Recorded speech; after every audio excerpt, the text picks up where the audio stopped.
Hey, what's up, YouTube? This is Game on Cloud 9 here, and I'm here to bring you guys a new Bleach Chapter 511 prediction. And let me just say, this Bleach chapter overall was really good. I enjoyed it, and I thought it was really well done. I mean, we got a nice plot twist in this chapter. We got a little bit, of course, of a backstory, or found out what actually really happened and who this fake Juha really was. And not only that, but we even got to see, of course, like some type of action this week's chapter, and even saw the cliffhanger, which ended really well with Yamamoto getting cut down by Juha. And let me just say, for last week, Kubo had me going because I was almost thinking, okay, Yamamoto made it through this, but maybe the villain is lurking out there somewhere. Because at first I was thinking Yamamoto was gonna get taken down, and then after last week's chapter I was like, nah. And then now it's like, okay, yeah, that dude Yamamoto, I think he's gone straight up. Now the real question is he going to tell anybody, if he's really going to die right here and now, is he going to tell anybody where the King's Key is? The King's Key, because, obviously someone has to alert the Royal Guard. Because now Soul Society appears as though it's straight up going to fall. Because you have Juha that literally just took the Bankai of Yamamoto Genryu's side. Like, we all know how OP that Bankai is. Not only that, but we know Juha by himself appears to be OP. Especially, I'm not talking about the fake Juha. I'm talking about the straight up real dude Juha. We just see him one-shotting people just by pointing at them. Shooting his Reishi at them or whatever he's doing. Like her holy arrow. I'm assuming that's a holy arrow that he's using. And he hasn't even used his holy form yet. And we know when we saw Kyurge, some of the abilities Kyurge was using. Now, I know all the different Quincy's appear to have different abilities, but who knows what Juha is able to do with his? Kyurge was able to almost absorb everybody in the Hueco Mundo. Well, not everybody, but everybody in a certain vicinity of Hueco Mundo. And with this Juha,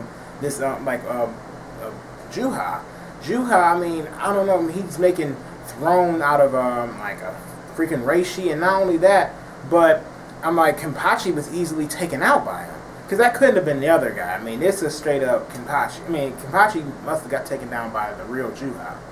So, I don't know as far as what Soul Society is going to do at this current point. Ichigo obviously can't take him on right now. And we see Juha actually tried to release Aizen from prison. Of course, Aizen refused to join. I wonder, now it kind of makes me wonder if Aizen's going to enter in this arc some other way. Maybe he'll be on the side of the Shinigami if somebody actually ends up releasing him from prison for some other way. You never know. Maybe Ichigo will have to end up releasing him from prison in order to get them to help take down Juha.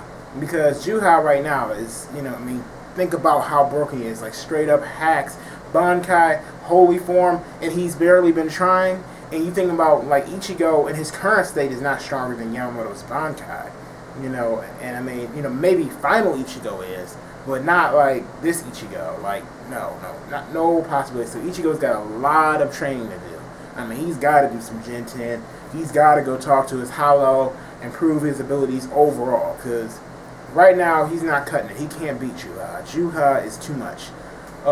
Next week's chapter, I'm assuming maybe we'll get a little bit of a backstory between Juha and Yamamoto, because we know that they had prior history before all this, and maybe Kubo will actually start to cover that this or next week, and I'm hoping that he does, because I kind of want to find out, okay, how these two ended up meeting. I also want to know how Juha's been able to survive this long, but that's besides the point. I really want to get more of the history between Yamamoto at this point and Juha, and what's been happening all this time, and what has Juha been doing, and what actually happened between the Quincy's and the Shinigami. We kind of know from the beginning of the series, but I want to know more in depth of the problems and the issues, and why they can never why they were never resolved prior to all this. So I'm assuming we'll probably get that next week, since Yamamoto appears to seem as though he may have fallen. And, of course, maybe all Soul Society will be shocked. We'll know if Yamamoto is dead. Of course, if anybody states they don't sense his Reishi anymore, or anything of that sort. Heck, I could even see maybe some Shinigami trying to rush away from their current battle and try to save Yamamoto. I could see something along those lines happening, of course. So maybe at the end of the chapter next week, we'll start to see a flashback of what actually happened 1,000 years ago. But anyway, these are just my overall thoughts on this week's Bleach chapter and what I think is going to happen next week. Give me your thoughts and opinions. Don't forget to rate this video. So if you like this video, don't forget to rate it. So if you liked it, put a thumbs up. If you didn't like it, you can put a thumbs down. The choice is yours. Also, don't forget to subscribe to my channel if you enjoy my content and want to see more. Thank you for watching, and I'll see you later.